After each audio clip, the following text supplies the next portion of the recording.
I'd like to describe a little bit the Farbringen of Simchas Torah, Yom Simchas Torah Tovshin Chov Beis. But before I get to it, I want to give a little background. The Berke Chein came out of Russia Tishrei time, Elul time, or Tishrei time, Tovshin Chov Aleph. He came to Eretz Yisrael. A year later, for Tishrei Tovshin Chov Beis, he came to America, he came to the Rebbe. And when he came, he was wearing his casket. By the time it came to Simchas Torah, he already had bought a hat, and he was wearing a hat by the Farbringen. Now, by the Farbringen, the Rebbe, I guess it's because of him, the Rebbe spoke up the Chassidim.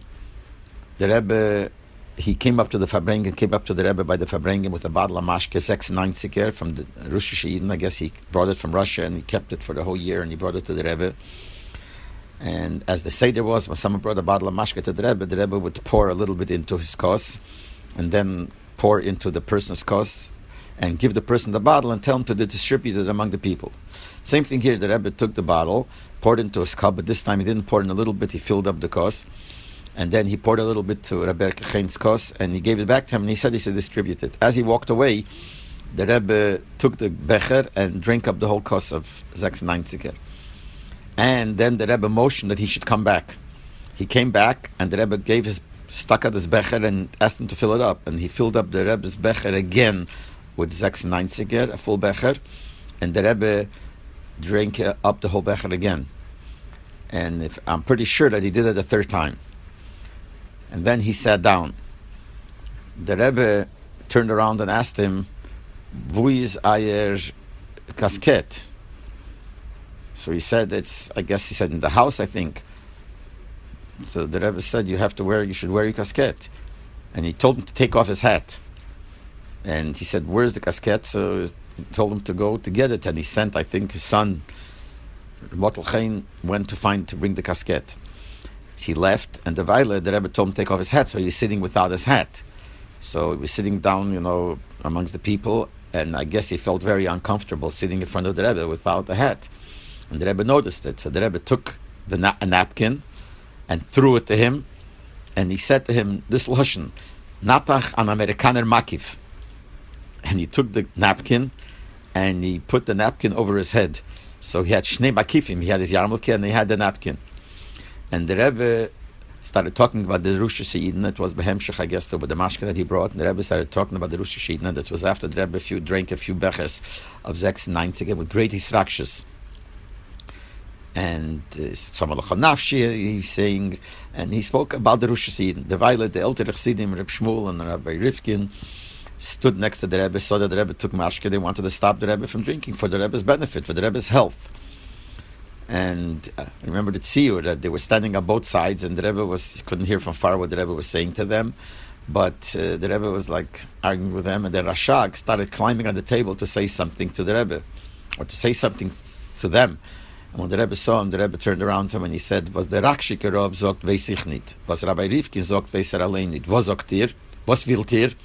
So Rashag obviously moved back. He said later in his mind he wanted to push them away, tell them to leave. I don't know, whatever.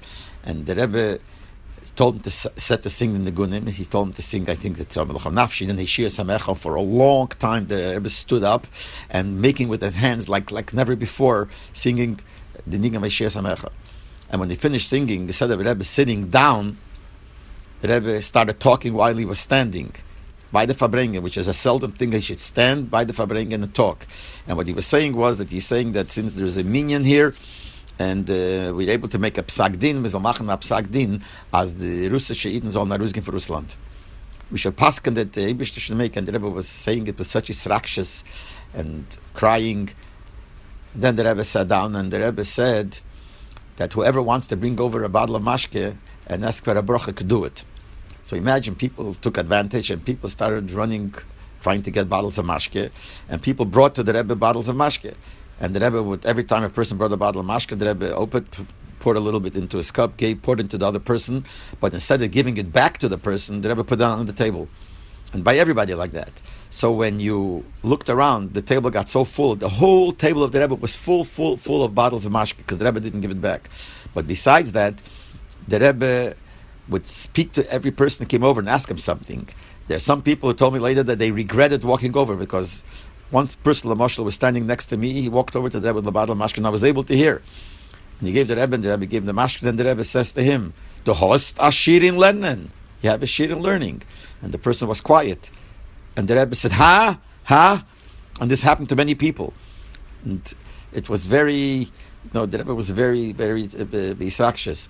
And then, when it finished, the Rebbe started talking, and he said a sikha, and he said b'negei learning. And this is part of what I remember the Lashon where he said Mstamitz in the Hanochas. So the Rebbe said, and he spoke like a person who, after we drink mashke, says, "Sumir arayin, a yungeman af yechides." A yungeman went into me and yechides. Was yechides is the taich as ein yechides shebenefesh retzach durch mit another yechides shebenefesh. One yechides shebenefesh is discussing something with another yechides shebenefesh. And the Rebbe said, I asked him, Tzihoter Ashirin Lernen, does he have a Shirin learning? And he said no. And the Rebbe went on and on to talk about it. How is it possible such a thing? You shouldn't have a Shirin learning. And the time went on because it's a long time, the singing and all this happened. And then, after all this, let's call it commotion, was over because it was such noise and such commotion, after all that, I saw with my own eyes, I witnessed this. The Rebbe, with his hand, made like a simon over his forehead, took his hand over his forehead, and started talking. And he spoke a inyan nigle, poshet pilpul nige for the kinder's Torah. And he spoke for a very long time. I don't remember, it was 45 minutes or an hour, a long inyan nigle, with closed eyes the whole time.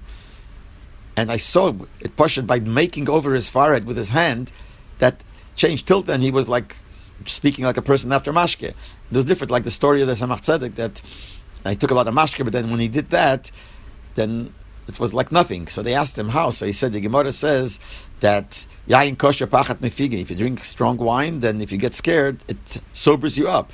So he said, I was misbeina for a second in godless Hashem, and I got yira shamayim yira, so pachat mefige, so I got rid of it. But the Rebbe, I saw it kipshute.